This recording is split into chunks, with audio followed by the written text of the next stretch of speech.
Namo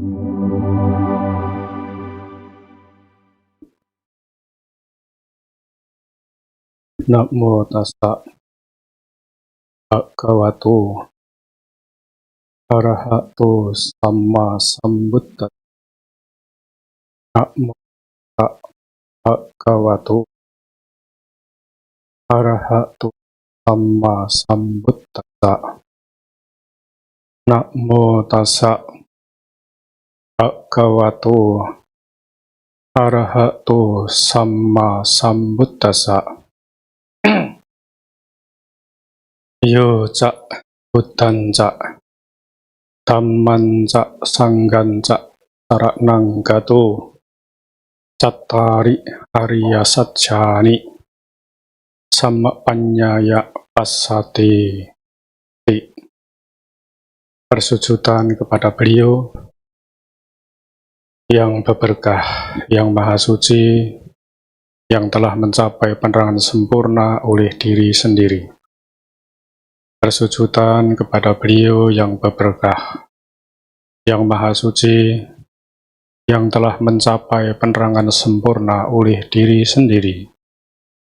Persujudan kepada beliau yang berberkah, yang maha suci, yang telah mencapai penerangan sempurna oleh diri sendiri. Sedangkan bagi mereka yang berlindung kepada Buddha, Dhamma, dan Sangha, yang disertakan kebijaksanaan, akan melihat 4 kebenaran Arya.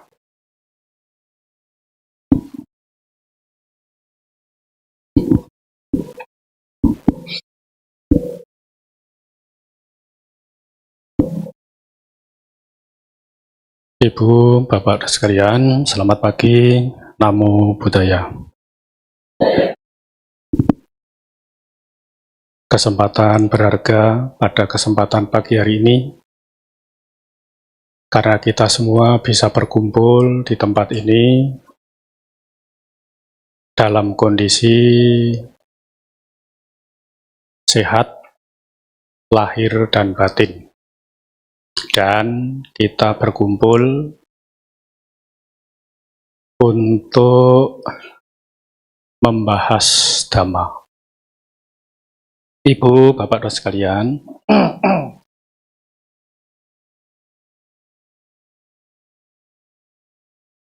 kita berkumpul seperti ini kan sama-sama mau belajar ya. Kita belajar utamanya agar menjadi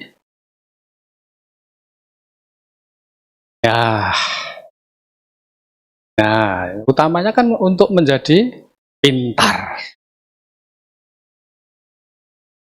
Tetapi, ini ada tetapinya. Ini kan banyak yang anak sekolah juga. Dan kita semua juga pernah sekolah. Kalau kita belajar, terus suatu ketika oleh gurunya itu dikasih soal. Bapak Ibu mau pilih soal yang mudah atau yang susah? Ya? Pilih soal yang mudah atau susah? Ya, yang mudah. Setuju ya? Tapi Bapak Ibu ingin pintar atau bodoh? Ingin pintar. Tetapi kalau hanya memilih soal yang mudah, itu pertanda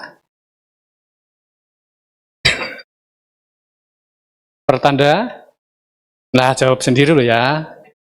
Itu pertanda orang pintar itu karena bisa menyelesaikan soal yang itu jawabannya. Tetapi kalau kita dikasih soal yang susah, Mau tidak? Tidak mau, tetapi pengen. Terus pintarnya dari mana?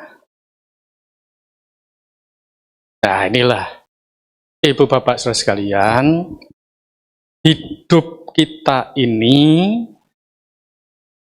bisa dikatakan mudah karena kita bisa menghadapi yang susah. Tapi kalau kita hanya pengen cari yang mudah-mudah saja, siap-siap. Siap-siap kemana Bapak Ibu Saudara sekalian? Masuk RSJ. Karena hidup kita ini kan tidak, kalau boleh dikatakan tidak mudah. Tetapi walaupun tidak mudah, kita harus hadapi. Kalau kita bisa menghadapi yang susah-susah ini, itulah yang dikatakan hidup jadi mudah. Mau ke wihara ini susah atau mudah? Susah atau mudah mau ke wihara ini? Ini kan Bapak Ibu butuh perjuangan juga. Sudah bertekad, sudah berjuang, datangnya telat lagi. Bukan menyindir ya. Ini contoh saja, jangan tersindir juga. Ini sebagai contoh yang nyata aja. Itu sudah berjuang juga. Ya, telat itu kan banyak sebabnya. Bisa saja di perjalanan macet. Kita sudah berjuang. Maunya tepat waktu, tetapi kenyataannya belum tentu sesuai. Sudah berjuang mau bangun pagi, ternyata bangunnya kesiangan. Ini kan juga perjuangan. Ibu, Bapak, Saudara sekalian, pada kesempatan pagi hari ini mengambil tema. Temanya adalah penganut Buddhakah kita? Mengapa di zaman Sang Buddha itu juga sudah ditanyakan. Pertanyaannya adalah, seandainya Guru Agung kita Buddha Gautama wafat, siapakah yang akan menjadi pengganti beliau?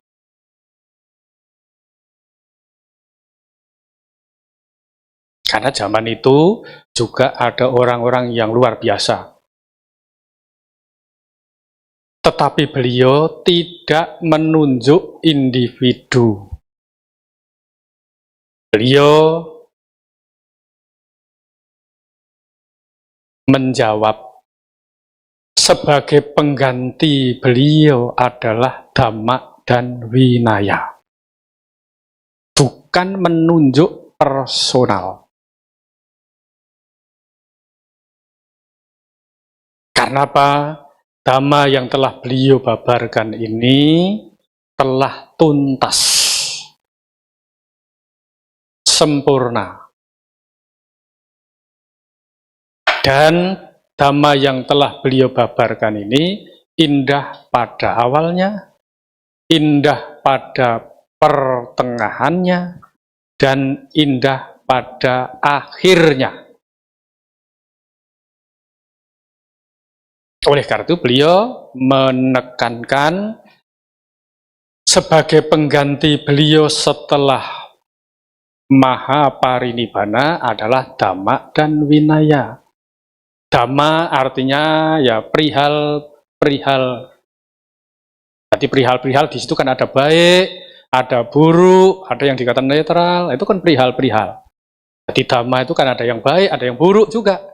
Maka ada namanya kusala dhamma, akusala dhamma, abhyakata dhamma. Jadi dhamma diterjemahkan perihal-perihal saja. Karena menyangkut keseluruhan. Vinaya, nah Vinaya ya peraturan yang telah beliau tetapkan. Kita sebagai umat Buddha menjadi umat Buddha sampai sekarang ini mengetahuinya, tentu kita harus mengikuti apa yang Guru Agung kita Buddha Gautama telah kabarkan. Kita sudah sekarang ini 26 abad kurang lebih. Kita masih bisa mengenal beliau. Lewat apa? Lewat namanya Tipitaka.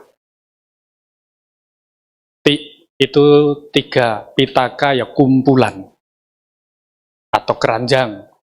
Sebab dulu khotbahnya beliau itu ya dituliskan. Tipitaka inilah sumber otentik yang boleh dikatakan sebagai sumber satu-satunya sumber yang otentik dan kuno, dan boleh dikatakan sempurna.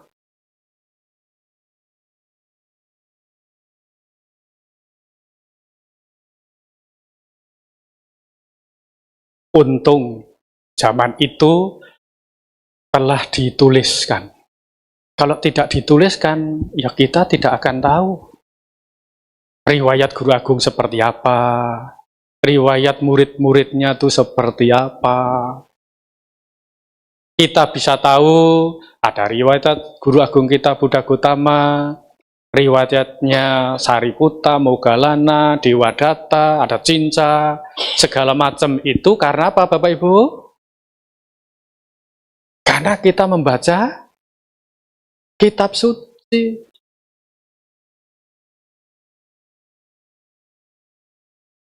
Kalau waktu itu tidak dituliskan, kira-kira kita bisa mengerti?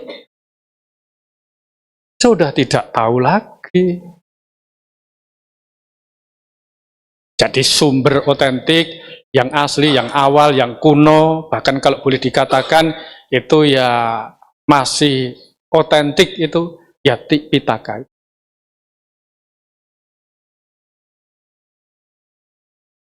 Ibu, Bapak, Saudara sekalian, ini penting bagi kita sebagai umat Buddha. Dan kita sebagai umat Buddha harus saling mengingatkan. Karena kita hidup di zaman sekarang. Kita bukan hidup di zaman Sang Buddha. Bapak Ibu punya kitab suci tidak? Punya kitab suci tidak? Kok pada nggak mau jawab? Punya kitab suci tidak? Punya? Nah, ada berapa? Ya? Ada berapa bukunya? Zaman canggih sekarang ini gampang. Bapak Ibu tinggal download saja itu. Di Tipitaka itu banyak, tinggal di download, nggak usah beli juga. Hanya saja belum semua diterjemahkan. Seandainya diterjemahkan pun, ya terjemahannya masih ya 1, 2, masih banyak yang belum diterjemahkan. Dan setelah membaca terjemahan, bukannya tambah paham, justru tambah bingung. Kenapa? Kenapa? Bahasanya kenapa? Kenapa nggak bahasa dulu gitu ya? Bahasa dulu lebih nggak tahu juga, diterjemahkan juga tidak tahu juga. Tuh. Ya walaupun belum memahami seluruhnya, paling tidak sedikit demi sedikit mengerti itu sudah sangat bagus. Ini yang dikatakan kita belajar dan praktik secara bertahap.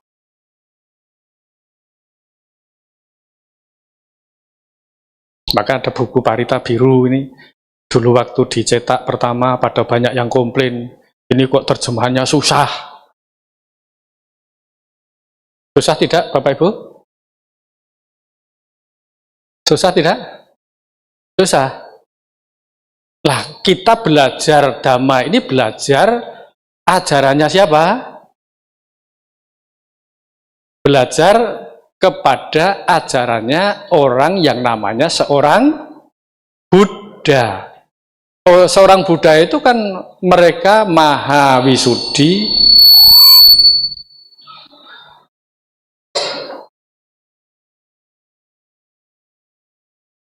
cek. Wah. Sama Sang Buddha itu, beliau adalah maha wisudi, maha panya, maha karuna. Maha wisudi itu artinya apa? Kesuciannya sempurna. Maha panya, kebijaksanaannya sempurna. Maha karuna, belas kasihnya sempurna. Kalau kita belajar ajarannya orang suci dan kesuciannya sempurna, kira-kira susah atau mudah? Sudah tahu susah, kenapa mau belajar? Kalau mau ditanyakan lebih lanjut lagi, sudah tahu susah, mengapa masih jadi umat Buddha? Karena kitanya belajar. Loh, sudah dimatikan? Karena kita belajar sedikit saja sudah mendatangkan manfaat loh. Hanya belajar sedikit saja, wah itu sudah luar biasa. Coba Bapak Ibu dan sekalian, pernah Bapak Ibu membaca buku Parita Birunu sampai selesai? Ya? Belum? Pernah membaca kitab suci sampai selesai? Apalagi, mungkin buku Parita Biru aja belum pernah selesai. Coba kalau yang lain. Kita dibandingkan yang lain, untuk membaca literasi ini ketinggalan jauh. Karena umumnya umat Buddha, dari lahir sampai meninggal, ya paling Pandana, Tisarana, Pancasila, Buddha, Dhamma, Sangha, Nusati, Karaniya Metta Sutta, itu aja kan? Dari lahir sampai mau pindah alam. Jadi nggak ganti-ganti. Coba baca Parita di wihara, paling itu saja kan? Bagaimana mau nambah yang lain? Padahal kitab suci kita ini banyak. Satu lemari. Tapi yang dibaca ya itu aja. Itu saja yang dibaca. Sudah paham belum? Sudah itu saja juga tidak paham. Bolehlah dibilang belum paham. Kalau sudah paham, wah itu udah hebat lagi juga. Nah, kalau sudah paham dipraktekkan. Ya tidak apa-apa, itu saja kalau dipraktekkan. Bagus. Sudah cuma dibaca itu saja, juga belum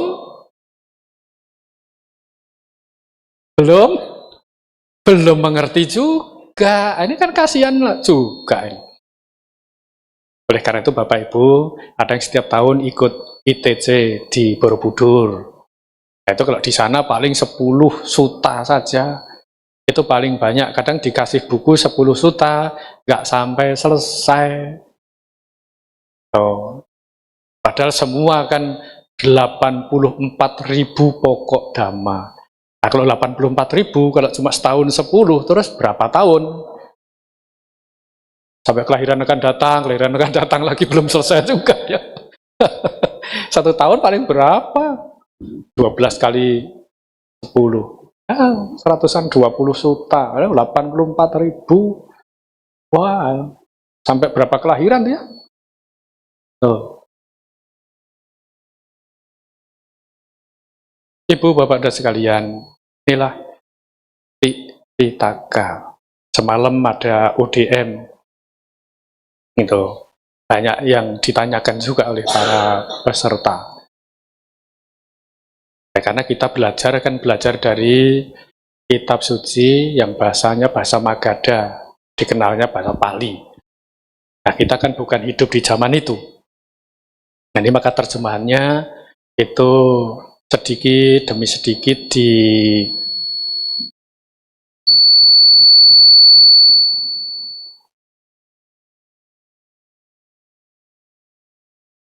terjemahannya sedikit demi sedikit diperbaiki. Walaupun diperbaiki juga ya tadi banyak yang komplain. Karena memang umat Buddha, kita semua ini kan tidak ada yang memang mengkaji kitab suci. Sedikit. Dan terjemahan ke dalam bahasa Indonesia ini ya memang tidak mudah. Ya oleh karena itu Bapak Ibu bisa dibaca itu ya buku kitab suci yang sudah diterjemahkan ulang ini. Coba dibaca-baca supaya kita lebih memahami, lebih mengerti. Kenapa? Tadi Bati sampaikan kita saling mengingatkan sebab zaman sekarang ini tidak sedikit yang mengaku agama Buddha tetapi tidak merujuk kepada Sang Buddha.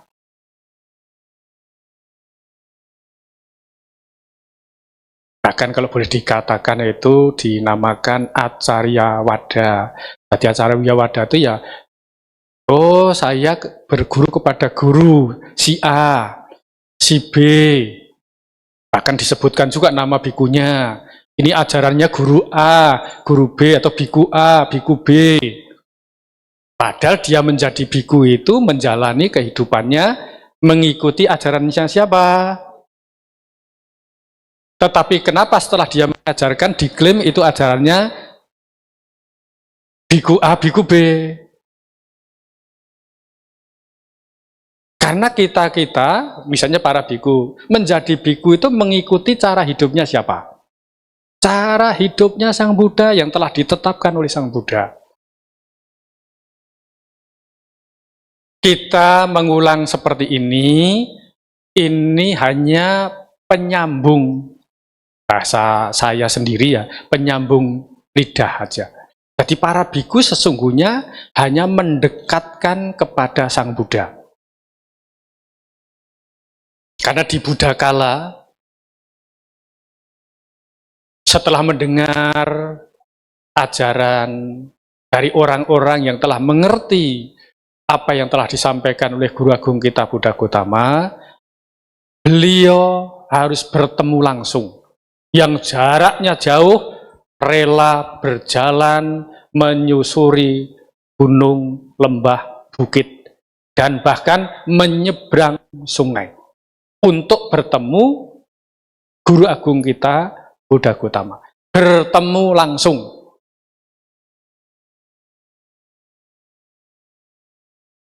Zaman sekarang saja Guru Agung kita sudah tiada, kita juga pengen melihat langsung tempat-tempat kejadian Guru Agung kita dulu. Maka pada mengadakan Dharma Yatra itu sudah 26 abad lebih yang lampau, sudah beliau parinibbana. Itu pun sekarang kita masih berminat ke sana, melihat tempat-tempat kejadian beliau. Coba bayangkan, kalau Guru Agung kita tuh masih hidup, kira-kira tertarik tidak? Kira-kira tertarik untuk bertemu? Pasti banyak yang tertarik. Wong ini tempat-tempat peninggalan beliau dulu, kejadiannya seperti apa, ya tinggal bekas-bekas saja kita masih tertarik. Apalagi kalau beliau sekarang masih hidup. Seperti apa coba? Daya tariknya itu luar biasa. Sekarang ini dari tanggal 2 sampai nanti tanggal 10 di Bodh Gaya itu kan ada ITCC itu. Jadi International Tipitaka Chanting Ceremony. Wah, ini pada penuh-penuhnya itu kalau Bapak Ibu ke sana sekarang penuh sesak itu. Pagi-pagi saya mau masuk itu berdesak-desakan. Coba bayangkan kalau beliau itu masih hidup sekarang. Seperti apa coba? Itu sewaktu beliau masih hidup, banyak orang yang berdatangan, berjalan kaki, menyusuri gunung, hutan, lembah, sungai. Sekarang guru agung kita sudah parinibbana. Satu-satunya adalah ya kita harus belajar dan juga memungut dari Tipitaka itu. Tidak ada cara yang lain. Jadi kalau kita ingin belajar agama Buddha, ya kita harus belajar untuk membaca Tipitaka itu. Tidak ada cara yang lain. Karena apa? Ya karena guru agung kita sudah parinibbana. Jadi kalau kita misalnya sekarang belajar dan latihannya salah, di cross check lagi dengan Tipitaka, kan ketahuan. Jangan sampai justru yang bukan apa yang telah beliau babarkan diaku sebagai itu apa yang dibabarkan oleh guru agung kita.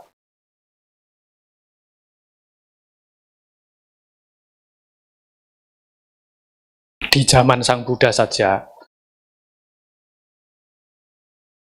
seperti Bante Sariputta, itu beliau kalau ada masalah Dhamma dan Vinaya, beliau masih respect kepada Sang Buddha, menanyakan langsung. Itu saat beliau masih hidup.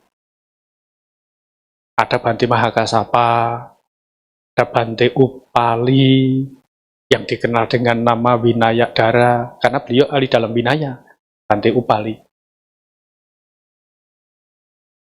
Ada Bante Ananda, yang dikatakan sebagai Bandhagarika Dhamma, jadi bendahara Dhamma itu. Karena suta-suta yang telah dibabarkan itu kan diulang oleh Bante Ananda.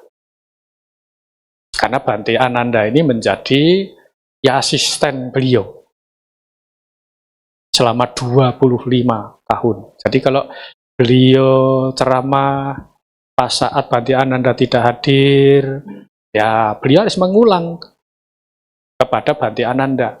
Karena sewaktu Bante Ananda ini mau diminta menjadi asisten beliau, ya, nah, Bante Ananda memberikan syarat. Salah satunya itu, kalau pas beliau memberikan dhamma kepada seseorang atau kepada para biku, tetapi Bante Ananda tidak hadir, diminta untuk mengulang lagi di hadapan Bante Ananda.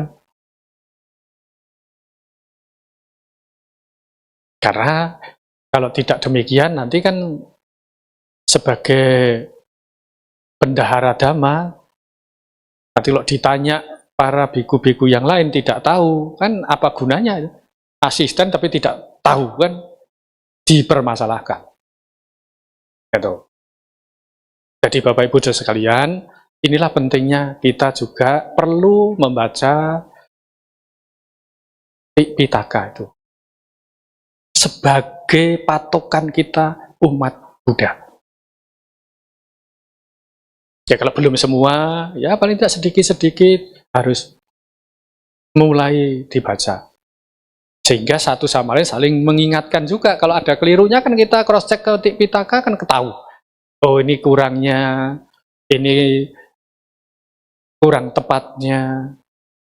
Kalau semua pada tahu kan jadi cross check-nya lebih mudah.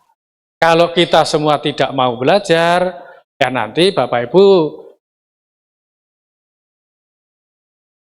akan punya pemahaman, ya sudahlah, yang penting Bante praktek saja. Nanti kalau Bante mencapai kesucian, saya tinggal pegang jubahnya dari belakang. Jadi saya nggak perlu praktek, jadi nanti saya pegang jubahnya dari belakang, ngikut dari belakang. Maunya begitu ya? Suruh orang lain praktek, nanti kalau sudah sukses, tinggal pegang jubahnya atau pegang bajunya dari belakang. Nanti ikut dekat-dekat, nanti kan kebagian apa? Ketularan baiknya itu. Makanya kalau ada orang baik, wah deket-deketnya bukan main. Itu supaya kena imbas nama baiknya. Ini Bapak Ibu kita meniru ilmu lilin itu loh. Lilin itu kalau kena panas dia meleleh, tapi begitu jauh dari panas keras lagi. Umumnya orang kalau ada orang terkenal kan deket-deket supaya ketularan nama baiknya. Tapi begitu jauh dari orang itu kembali asal. Nggak ada manfaatnya juga kalau kita tidak mau berlatih sendiri. Mau baik atau tidaknya itu bergantung pada diri kita sendiri, mau latihan apa tidak. Kemarin ada yang bertanya, Bante saya nih kalau di rumah latihan sedikit-sedikit, apakah ada manfaatnya? Ibu bapak dan sekalian, walaupun sedikit-sedikit, jangan dianggap itu tidak bermanfaat. Kalau Bapak Ibu sudah menganggap tidak bermanfaat, itu sama saja meremehkan latihan Bapak Ibu sendiri. Kalau kita sudah meremehkan dirinya sendiri, ya bagaimana mau ada manfaat juga? Di Dhammapada kan dijelaskan, seperti air itu. Air itu menetes, tes. Tapi kalau ditampung di ember, satu malam, bagaimana? Penuh juga. Tapi maunya kita kan sekali ambil langsung penuh. Ya kalau bisa ya silakan, tidak salah juga. Tapi kalau kita belum bisa, ya lebih baik dari sedikit-sedikit saja. Bertahap, sedikit-sedikit. Jangan dianggap sedikit-sedikit tidak berguna, tidak bermanfaat. Karena kemampuan kita memang ya harus demikian, mengukur kemampuan kita sendiri.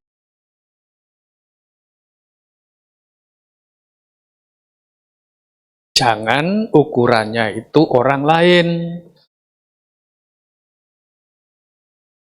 Inilah sebagai prosesnya, harus dijalani. Maka setiap memberikan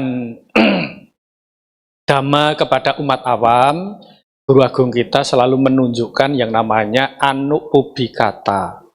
Anupubikata itu artinya ajaran bertahap. Jadi ini bertahap harus dijalankan.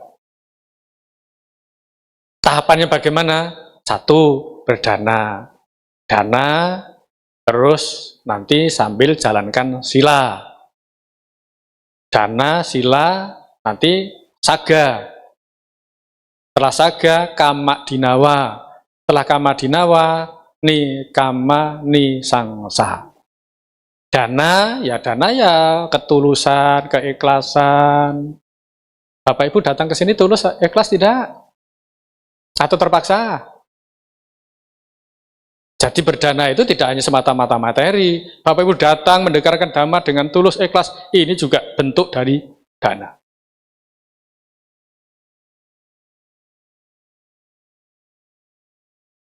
Meluangkan waktu.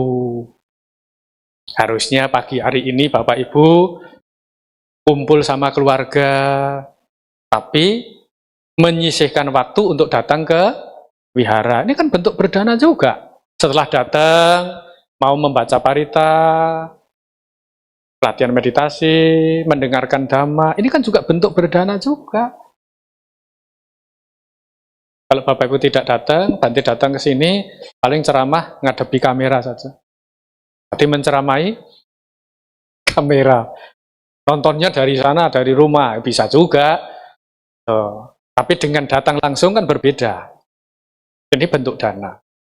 Kalau sudah latihan berdana, latih juga sila. Tadi ada 5 sila, dilatih juga itu. Wah, Bante, saya latihan dari 5 sila itu, yang bisa saya latih cuma 3. Ya 3 itu jalankan dulu. Oh, saya cuma bisa 4. Ya 4 itu jalankan dulu. Wah, saya tidak bisa menjalankan yang nomor sekian. Kalau demikian, daripada saya tidak bisa menjalankan 5-5-nya, lebih baik saya langgar semua saja. Wah, ini celaka. Bisanya 3 ya 3 dulu, yang lain bertahap. Bukan karena tidak bisa 1, udahlah lebih baik dilanggar semua saja. Karena saya tidak bisa menjalankan 5. Ya dari 5 itu bisa 3 atau bisa 4 atau baru bisa 2, ya sudah jalankan dulu.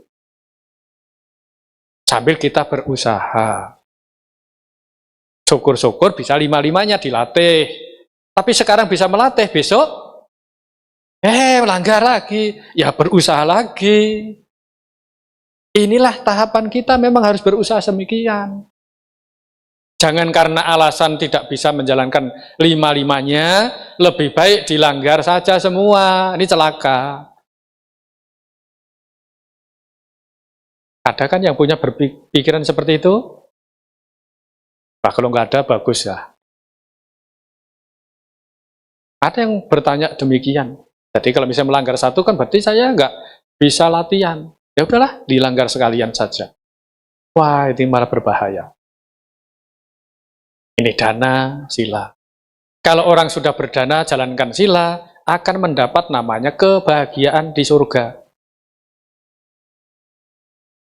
Namanya saga. Saga itu kebahagiaan di surga. Bapak Ibu, hari ini bahagia tidak? Nah, itulah surganya Bapak Ibu. Nanti pulang dari sini,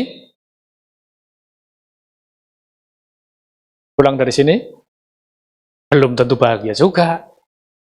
Sampai rumah marah-marah, bikin neraka. Dipihara dapat surga, pulang, sudah berubah lagi itu. Tapi kalau nanti habis dari sini, terus bisa bahagia, terus dipraktekkan, wah ini surganya dalam jangka waktu yang lama.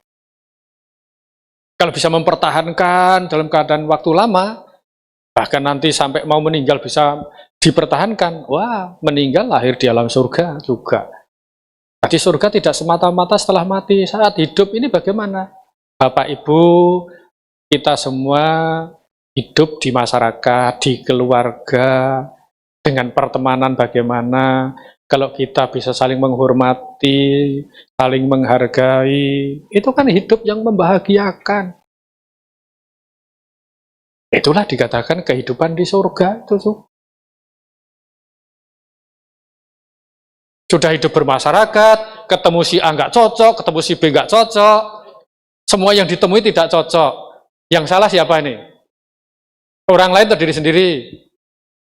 Bisa-bisa di sini. Itu bisa juga orang lain juga sih. Tapi umumnya diri sendiri. Karena begitu ketemu orang itu nggak cocok, orang lain lagi tidak cocok lagi. Aduh, introspeksi diri. Jangan-jangan nanti kalau hidup di hutan sendiri pun ya nggak cocok juga. Nyalahkan hutannya itu. Kenapa ini hutan sepi? Nah, umumnya kan begitu. Manusia kan kalau rame kepengen cari yang sepi. Kalau sudah sepi cari yang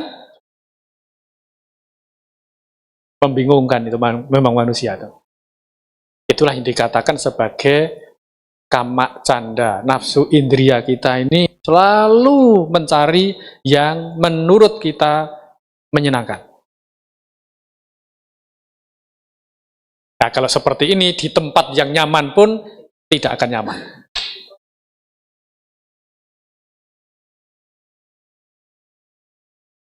Oleh karena itulah, dalam kehidupan sekarang kita ingin mengetahui agama Buddha, satu-satunya ya kita harus membuka, mempelajari kitab suci Tipitaka. Maka kemarin juga Bante anjurkan, ini buku Parita ini ya dibaca itu. Kalau bisa ganti-ganti, minggu baca karanya, besok ganti lagi, lusa ganti lagi, kan boleh itu. Ganti-ganti sambil baca artinya. Tadi dibaca artinya enggak? Nah, sambil dibaca artinya direnungkan. Bapak Ibu kalau punya bukunya di rumah dibaca. Tapi kalau di rumah nggak sempat ya.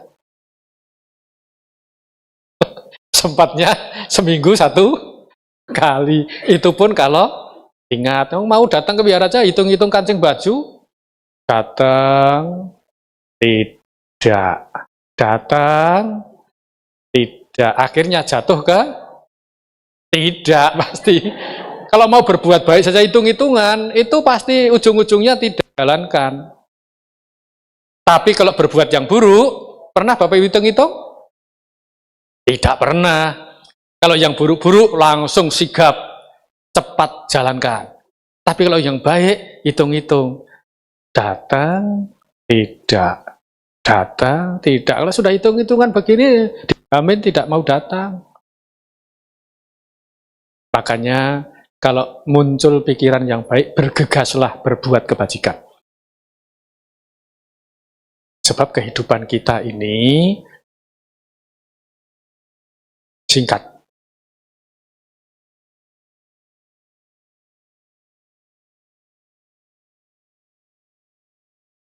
Ibu bapak saudara sekalian, kalau ditanya lagi sesuai temanya, penganut Buddhakah kita? Apa tandanya? Jangan-jangan Sang Buddha mengajarkan ke utara, kita malah ke selatan.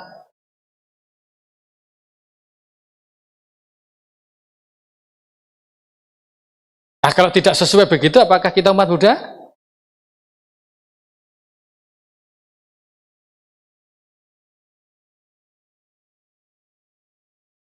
Hidup kita ini sesungguhnya membahagiakan atau menderita?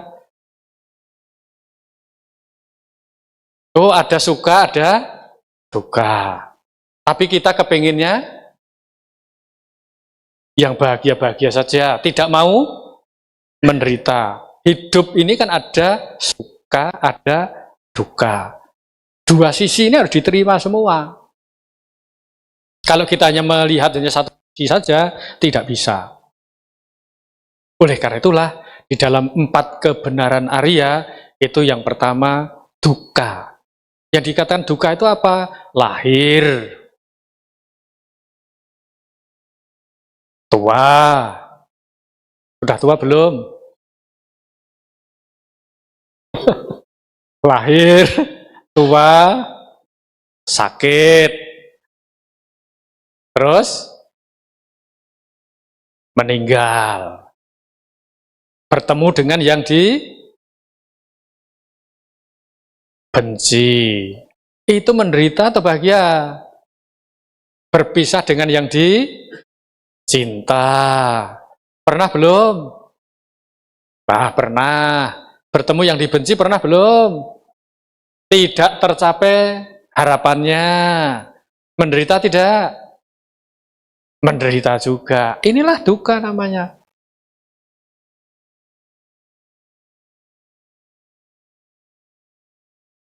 Kira-kira untuk lahir jadi manusia ini susah atau mudah? Untuk lahir saja susah. Kehidupan Bapak Ibu jadi manusia susah atau mudah? Susah juga. Tapi walaupun susah, kita semua sudah jadi manusia. Jangan sampai gara-gara punya masalah sedikit, kepingin mengakhiri hidupnya. Harus diperjuangkan. Karena kehidupan kita ini selalu berubah. Yang katanya anicca itu loh. Anicca kan berubah. Tapi berubahnya bisa baik, bisa ke buruk juga. Bisa menjadi baik atau buruk bergantung siapa?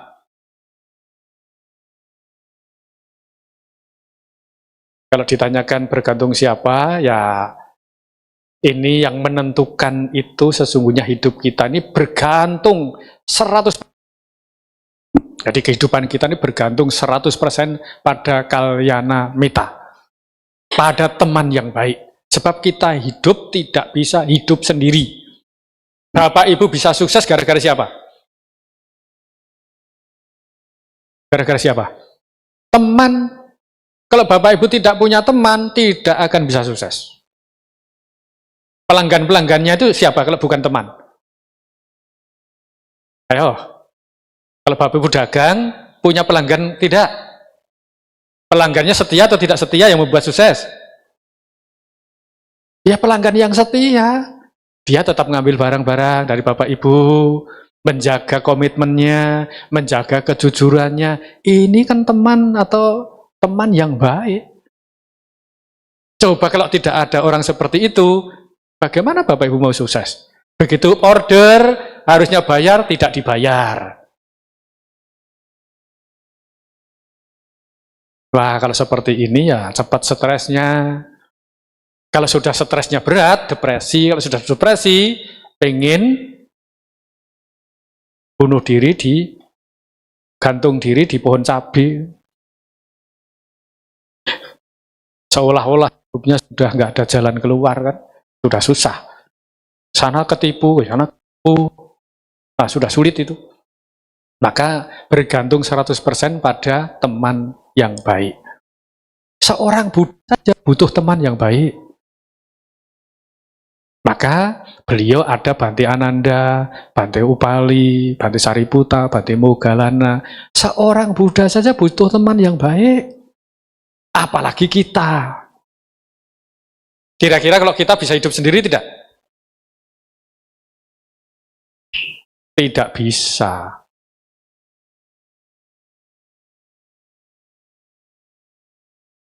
Inilah pentingnya. Jadi Bapak Ibu punya suami, punya istri, punya anak, itu kan bapak-bapaknya ya sebagai bapak, ya sebagai teman, ya sebagai sahabat, sebagai saudara. Jangan nanti di rumah, nih saya bapakmu loh, yang paling berkuasa. Kalau nggak ada saya, nggak ada kamu. Wah, ini mau ngajak perang.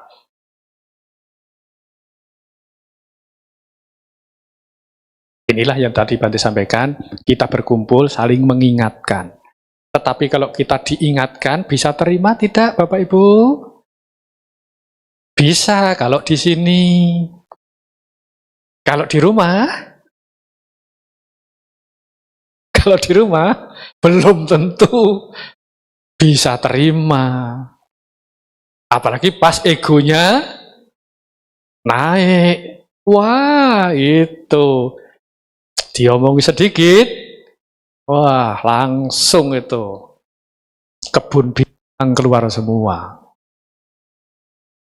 Ya kalau pas di sini karena pas sadar, bahasanya ya pas waras. Ya. Nah, kalau di luar seringnya,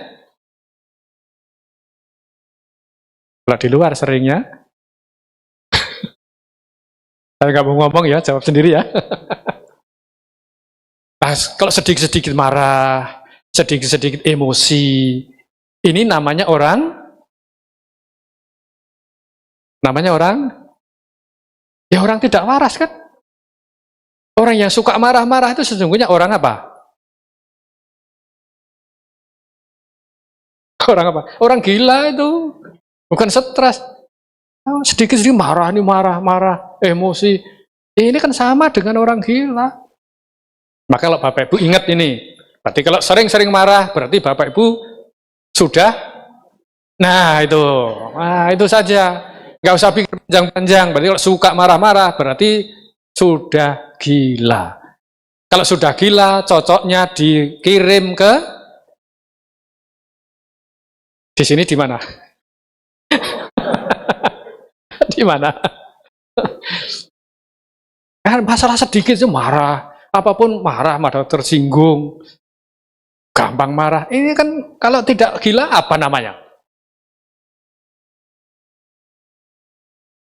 Seandainya orang lain membuat kita tersinggung, ya itu kan urusan dia. Buat apa ngurusi kita?